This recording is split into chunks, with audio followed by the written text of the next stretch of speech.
नमस्कार। प्रस्तुत है मुंशी प्रेमचंद जी के द्वारा लिखी हुई कहानी अनिष्ट शंका।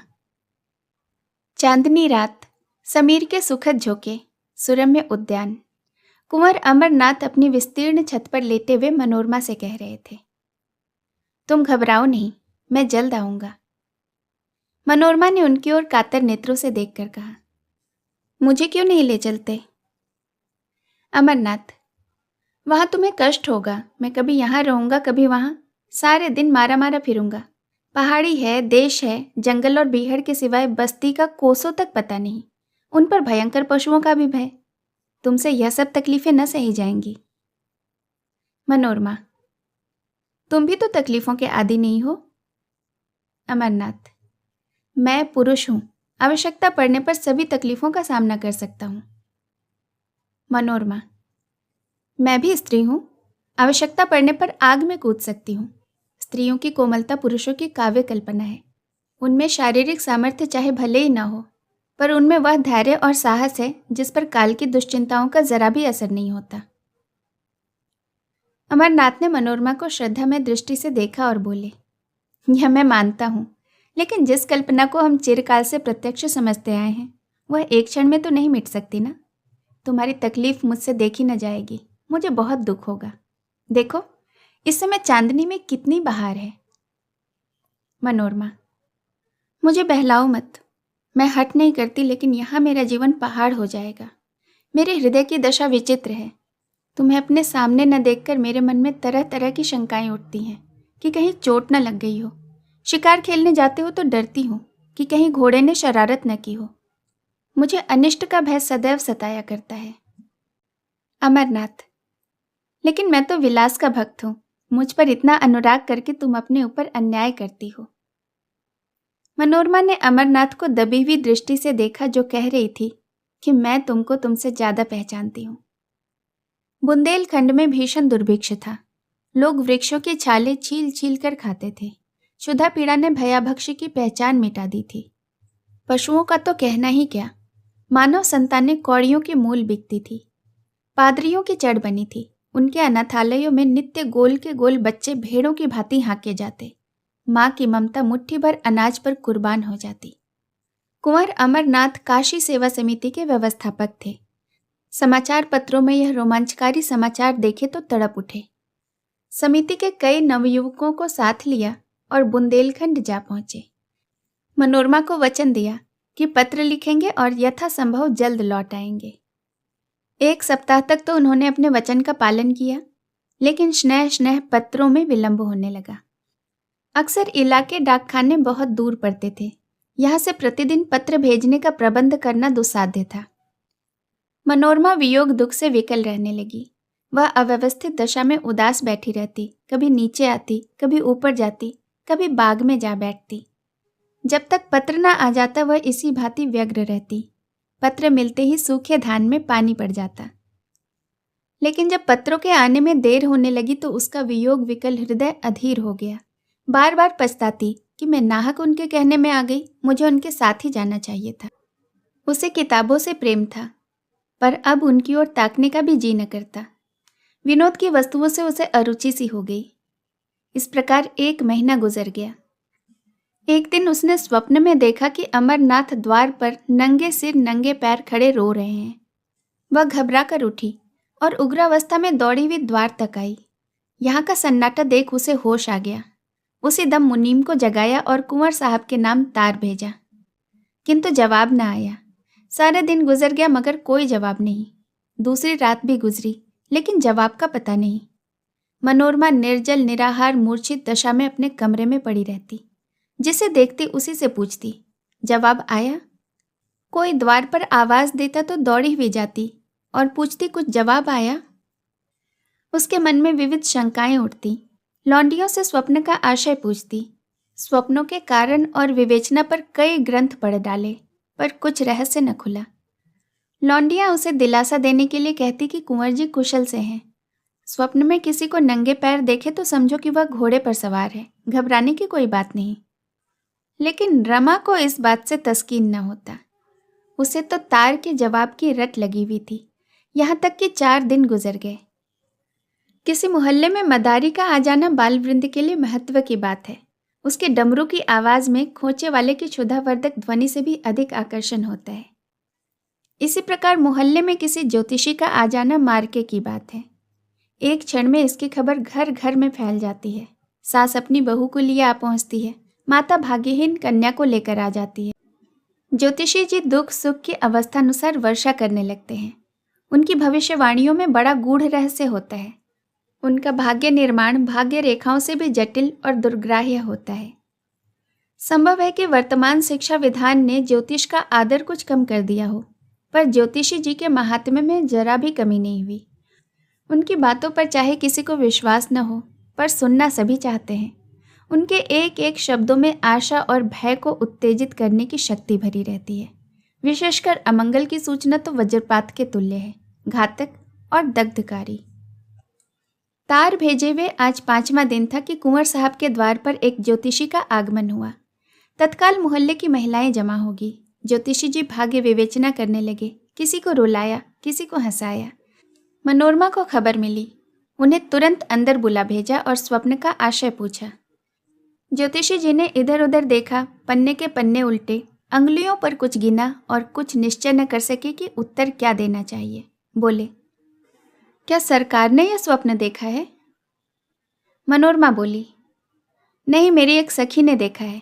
मैं कहती हूँ कि यह अमंगल सूचक है, वह कहती है कि मंगलमय है।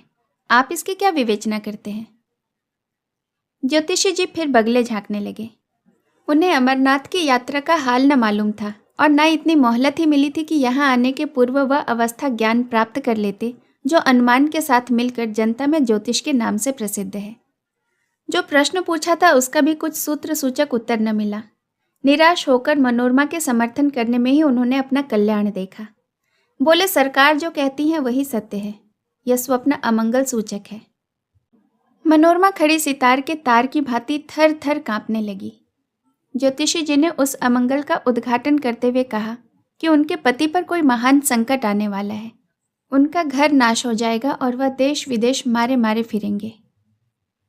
मनोरमा ने दीवार का सहारा लेकर कहा, भगवान मेरी रक्षा करो, और मूर्छित होकर जमीन पर गिर पड़ी। ज्योतिषी जी अब चेते, समझ गए कि बड़ा धोखा खाया। आश्वासन देने लगे, आप कुछ चिंता न करें, मैं उस संकट का निवारण कर सकता हूँ। मुझे एक बकरा, कुछ लौंग और कच्चा धागा मंगा दें। जब कुंवर जी के यहाँ से कुशल समाचार आ जाएं तो जो दक्षिणा चाहे दे दें। काम कठिन है, पर भगवान की दया से असाध्य नहीं है। सरकार देखें, मुझे बड़े बड़े हाकिमों ने सर्टिफिकेट दिए हैं। अभी डिप्टी साहब की कन्या बीमार थी, डॉक्टरों ने जवाब दे दिया था। मैंने यंत्र दिया और बैठे बैठे आंखें खुल गई। कल की ही बात है, सेठ चंदूलाल के यहाँ रोकड़ की एक थैली उड़ गई थी। कुछ पता न चलता था। मैंने सगुन विचारा और बात ही बात में चोर पकड़ लिया। उनकी मुनीम का ही काम था। थैली ज्यों की त्यों निकल आई। ज्योतिषी जी तो अपने सिद्धियों की सराहना कर रहे थे और मनोरमा अचेत पड़ी हुई थी। अकस्मात वह उठ बैठी और मुनीम को बुलाकर कहा, यात्रा की तैयारी करो, मैं शाम की गाड़ी से बुंदेलखंड जाऊंगी। मनोरमा ने स्टेशन पर आकर अमरनाथ को तार दिया कि मैं आ रही हूँ। उनके अंतिम पत्र से ज्ञात हुआ था कि वह कबरई में है। कबरई का टिकट ले लिया, लेकिन कई दिनों से जागरण कर रही थी। गाड़ी पर बैठते ही नींद आ गई और नींद आते ही अनिष्ट शंका ने एक भीषण स्वप्न का रूप धारण कर लिया। उसने देखा सामने एक अगम सागर है। उसमें एक टूटी हुई नौका हलकोरे खाती बहती चली जाती है। उस पर न कोई मल्लाह है, न पाल न डांडे। तरंग कभी उसे ऊपर ले जाती है, कभी नीचे। सहसा उस पर एक मनुष्य दृष्टिगोचर हुआ। यह अमरनाथ थे, नंगे सिर, नंगे पैर, आंखों में आंसू बहाते हुए। मनोरमा थर थर कांप रही थी।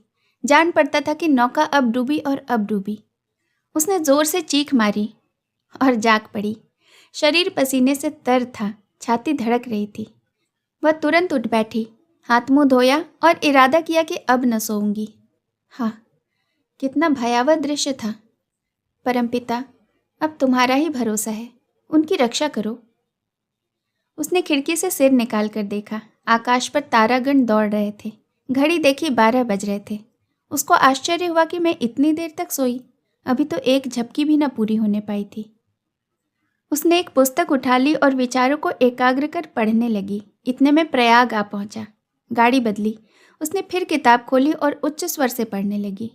लेकिन कई दिनों की जागी आंखें इच्छा के अधीन नहीं होती। बैठे बैठे झपकियां आने लगी। आंखें बंद हो गई और एक दूसरा दृश्य सामने उपस्थित हो गया। उसने देखा आकाश से मिला हुआ एक पर्वत शिखर है। उसके ऊपर वृक्ष छोटे छोटे पौधों के सदृश दिखाई देते हैं। शाम वर्ण की घटाएं छाई हुई हैं। बिजली इतने जोर से कड़कती है कि कान के पर्दे फट जाते हैं। कभी यहाँ गिरती है, कभी वहाँ। शिखर पर एक मनुष्य नंगे सिर बैठा हुआ है। उसकी आंखों का अश्रु प्रवाह साफ दिख रहा है। मनोरमा दहल उठी। यह अमरनाथ थे। वह पर्वत शिखर से उतरना चाहते थे, लेकिन मार्ग न मिलता था। भय से उनका मुखवर्ण शून्य हो रहा था। अकस्मात एक बिजली का भयंकर नाद सुनाई दिया और एक ज्वाला सी दिखाई दी और अमरनाथ अदृश्य हो गए। मनोरमा ने फिर चीख मारी और जाग पड़ी। उसका हृदय बांसों उछल रहा था। मस्तिष्क चक्कर खाता था। जागते ही आंखों से जल प्रवाह होने लगा। वह उठ खड़ी हुई और कर जोड़कर ईश्वर से विनती करने लगी। ईश्वर, मुझे बार बार ऐसे बुरे स्वप्न दिखाई दे रहे हैं। न जाने उन पर क्या बीत रही है। तुम दीन बंधु हो, मुझ पर दया करो। मुझे धन और संपत्ति की इच्छा नहीं। मैं झोपड़ी में ही खुश हूँ। मैं केवल उनकी शुभकामना रखती हूँ। मेरी इतनी प्रार्थना स्वीकार करो। वह फिर अपनी जगह बैठ गई। अरुणोदय की मनोरम छटा और शीतल सुखद समीर ने उसे आकर्षित कर लिया। उसे संतोष हुआ कि किसी तरह रात कटी, अब तो नींद न आएगी। पर्वतों से मनोरम दृश्य दिखाई देने लगे। कहीं पहाड़ियों पर भेड़ों के गल्ले, कहीं पहाड़ियों के दामन में मृगों के झुंड, कहीं कमल के फूलों से लहराते सागर। मनोरमा एक अर्ध स्मृति की दशा में इन दृश्यों को देखती रही, लेकिन फिर न जाने कब उसकी अभागी आंखें झपक गईं। उसने देखा अमरनाथ घोड़े पर सवार एक पुल पर चले जाते हैं। नीचे नदी उमड़ी हुई है। पुल बहुत तंग है। घोड़ा रह रहकर बिदकता है और अलग हो जाता है। मनोरमा के हाथ पांव फूल गए। वह उच्च स्वर से चिल्ला चिल्ला कर कहने लगी, घोड़े से उतर पड़ो, घोड़े से उतर पड़ो। यह कहते हुए वह उनकी तरफ झपटी कि आंखें खुल गई। गाड़ी किसी स्टेशन के प्लेटफॉर्म से सनसनाती चली जाती थी। अमरनाथ नंगे सिर नंगे पैर प्लेटफॉर्म पर खड़े थे। मनोरमा की आंखों में अभी तक वही भयंकर स्वप्न समाया हुआ था। कुंवर को देखकर उसे भय हुआ कि वह घोड़े से गिर न पड़े और नदी में फिसल न पड़े।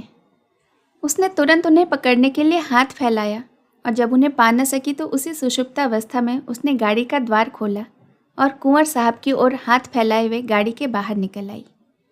तब वह चौकी और जान पड़ा किसी ने उठाकर आकाश से उसे भूमि पर पटक दिया हो। जोर से एक धक्का लगा और चेतना शून्य हो गई। वह कबरई का स्टेशन था। अमरनाथ तार पाकर स्टेशन आए थे, मगर यह डाक ट्रेन थी, यहाँ न ठहरती थी।